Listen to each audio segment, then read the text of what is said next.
يلا بينا نعمل الرز. هنعمله بطريقه سهله وسريعه وطعم مختلف تماما عن اللي انت متعوده عليه. يلا بينا.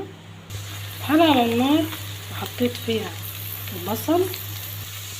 اول ما يبدا معايا هضيف له معلقه كزبره وهقلب، وبعدين هضيف له جزر مبشور، وهبدا اضيف معلقه بابريكا ونقلب كده.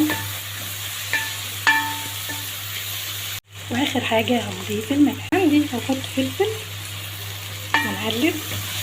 طبعا الفلفل ده سبايسي، انت ممكن تحطيه عادي. بعدين هنضيف طماطمايه صغيره مقطعه كده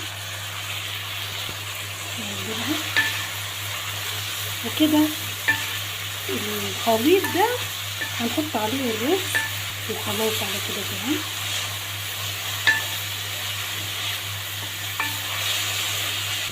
انا مش عايزاه يدبل كتير، لا خالص.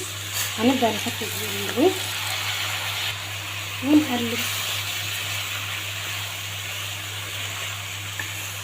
انا عايزاكي تجربي طعم الرز ده.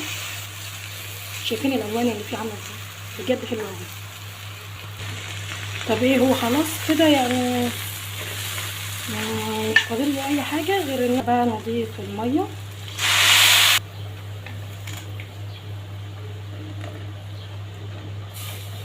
شايفه بجد هيعجبكم يا جماعه جدا بالواناته دي وبطعمه وبالفوائد اللي فيه.